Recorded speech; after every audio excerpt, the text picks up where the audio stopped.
Good evening. Thanks for joining me here for this COVID-19 update. It's been a while since we've all been out of the building and been able to hold a press briefing in person, so I'm grateful that you're all here. We're here tonight at Toscana Little Italy in San Marco to highlight a business that's doing things right, reopening in a smart and safe way. I have to say that I've been eating at this restaurant for many years. My family and I have.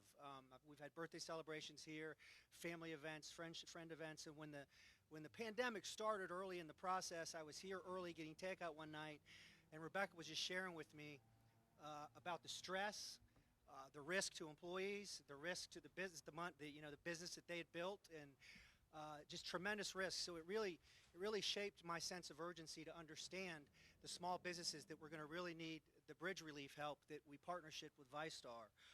When you hear the stories up close and personal and see the stress, you understand that a lot of people have had a very, very difficult time in this city, both business owners and people that have frankly lost their jobs. Thanks to owner Rebecca Winchester for allowing us to highlight your business and host this news conference here tonight. We're 2 weeks into a gradual reopening of our economy, which started with restaurants and retail at 25% capacity. Guy's revving his engine for TV. And was expanded to 50% capacity by Governor DeSantis starting today. Toscana is a great example of a business that is reopening responsibly. They're adhering to the 50% capacity limit for their indoor dining and have expanded their outdoor options in cooperation with their landlord, Tony Slaman. I think Tony's here. Heard Tony was here. Hey, Tony, thank you. They're practicing social distancing, sanitation, and other measures are in place. This outdoor dining takes advantage of the relaxed enforcement of the zoning code related to outdoor restaurant and retail activity I announced last week. Rebecca, thank you for reopening your restaurant in a safe and responsible way for your customers, employees, and our entire community. So please, it's yours. Thank you, Mayor, very much for this opportunity. I'm here at the Toscana family. We're both honored and humbled by your presence here and for you acknowledging our measures that we've taken. It's been a tough road the past couple of months, weeks. It's months now, I think. But we have done everything we can to be safe for not only the safety of our customers, but also the safety of our employees, our extended family. We have put in measures in place to make sure that our employees have all been trained to adhere to the highest levels of the CDC recommendations as well as the local health department regulations. We've also enacted a lot of social distancing in our restaurant, meaning that we are at every 6 feet on the table, so nobody is sitting on top of each other. We are making sure that all of our front of house staff is masked and gloved for your protection and as well as theirs. We also have put in major sanitation guidelines of how to clean the tables and also eating utensils and plates per, again, the CDC and Health Department guidelines. We are doing everything we can to make this a responsible opening, and we hope to set an example for everybody and to obviously share any information that we have going forward. Again, we've done everything we can and we'll be happy to accommodate any kind of wish. We have, as I said, I'd like to thank the Slaman group because they have allowed us to allow this outside dining and expand the dining per the guidelines as well, which is going to help a lot to ease some of those fears of coming indoors. So with that in mind, we appreciate all the support from all of our customers. We support all of our local businesses here in our Miramar Plaza and all of our local San Marco area. We're pleased to be part of that equal exchange of information. And thank you very much for coming and for your time. Thank you. I want to say something about masks before we move on. So I said last week at a press conference on Thursday at the main library where everybody's required to wear a mask because there's people in close proximity picking up their relief. I'm encouraging people to wear masks when I'm in grocery stores or convenience stores or places shopping that are close. I'm in a mask, and I've asked my family to do the same. Obviously, when you're at a restaurant, someone asked last week, they saw me at a restaurant. If you're at a restaurant that's socially distant, the restaurant's taking precautions, you can't eat with a mask on, so that's a common sense thing. Um, in their update this morning, the Florida Department of Health, 1,300 cumulative positive cases of COVID-19 in Duval County, 215 hospitalizations, and 35 deaths. We've conducted over 38,889 tests in Duval County with a positive percentage of 3.3%. The percentage of positive tests has continued to steadily decline for over a month now, which points to a decreasing prevalence of the virus in our area.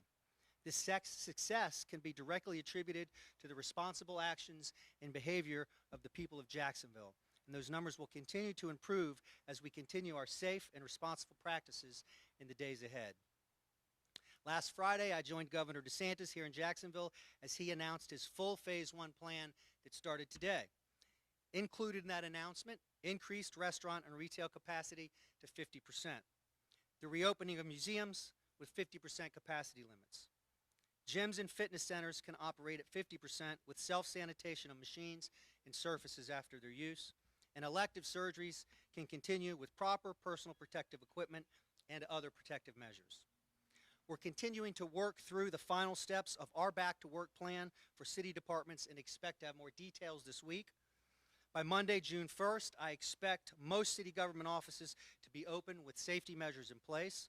We're bringing some employees back as early as this week, and we'll continue that over the coming days. For example, Tax Collector Jim Overton will be opening another branch location on Thursday this week and another next week by appointment only. Both Property Appraiser Jerry Holland and Supervisor of Elections Mike Hogan will be prepared to reopen on June 1st. While our libraries are allowed to reopen under the governor's order, as many of you are aware, the mortgage, rent, and utility program is based out of the main library, and many employees are dedicated to providing relief to citizens in need.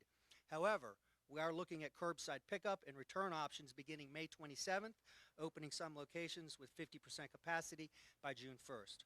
The library will be announcing those locations soon. Increased testing capacity, as I've said before, is a major component of our COVID strategy moving forward. Here in Jacksonville, our testing capacity already exceeds that of what experts say for a city our size, but we're doing even more. Part of the Federal CARES Act dollars we've received will go towards setting up additional testing locations throughout Jacksonville for a 6-month period. And we're continuing to work with private businesses and organizations as well. Recently, CVS Pharmacy opened a testing location on Duval Station Road near the airport. Interested citizens can schedule an appointment on cvs.com. Also, the Veterans Administration Outpatient Clinic on Jefferson Street is offering testing for VA patients free of charge. Information on these locations and a map of available testing sites throughout Jacksonville can be found on the City of Jacksonville website at coj.net/COVID-19 testing. With that, I appreciate you letting me join you in this primetime broadcast so you can get back to covering the weather and other important news, but I'll take a few questions. Jim.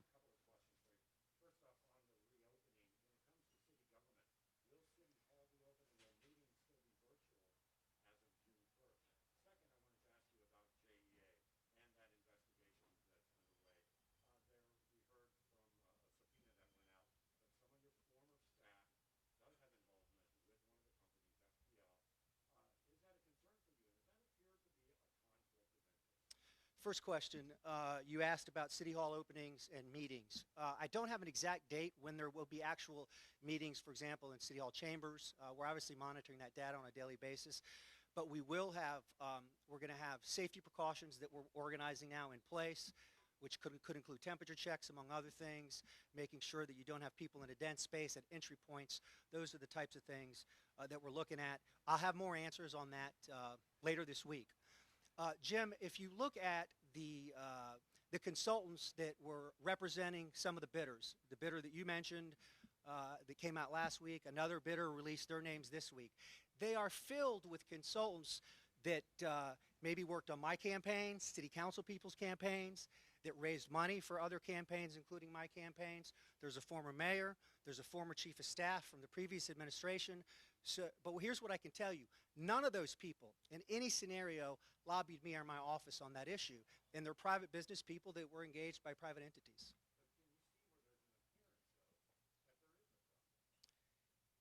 Jim, none of those are private businesses that were engaged by private companies that I don't have any insight to, that I can't direct, nor would I want to direct a private enterprise or private organization.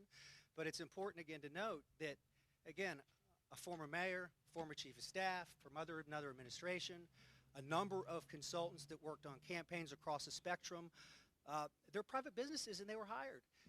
But the important thing is they didn't lobby me or my office on this issue.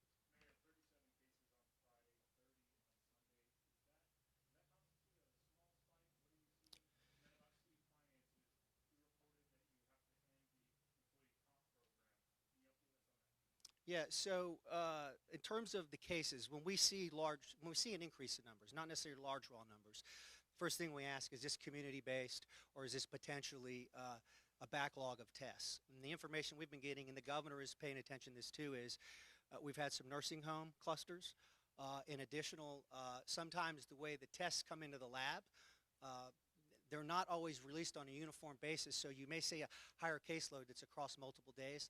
We don't have any evidence at this point that there's some sort of a spike in community cluster and increase in infections.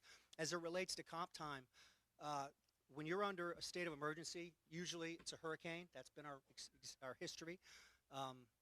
You have to pay comp time, and and frankly, it's not sustainable for months. It just isn't. So my team has worked in good faith with our labor representatives, and we're all in this together, and we're going to make sure that we do what's right by our employees, but that we also protect the finances of the city.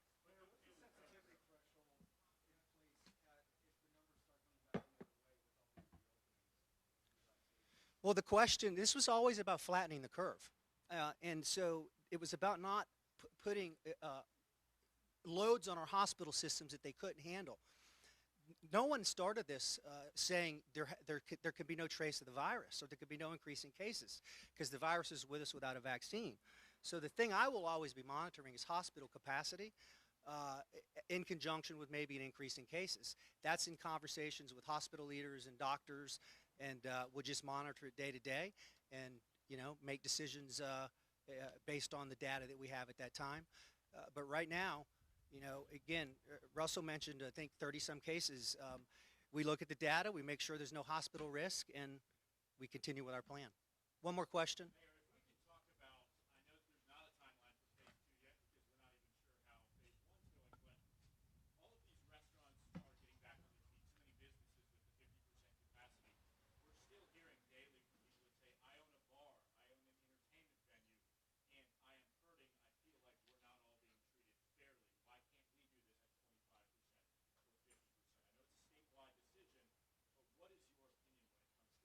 Well, look, I've made it clear that, I'm on talking with the governor regularly, been prepared to move. I think he said at his press conference on Friday that, Lenny Curry is always pushing to get North Florida moving. But the important thing is that we do that together and in collaboration, and his order exists for a reason. Look, I'm talking to doctors and experts, but he's also working with industry professionals and physicians and looking at the data to make those decisions.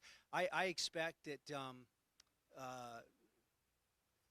you'll see movement there. You saw movement on gyms, right? There was a big push for gyms, and he made a decision to move on gyms. So look, I understand if you are a business and you can't open right now because you're under a statewide executive order, I understand it's painful. So we just have to continue to do our part in Jacksonville. I will continue to advocate on behalf of our city of Jacksonville with the governor's office and with the governor to get things opened as quickly as possible and as safely as possible. Thank you. Thank you very much.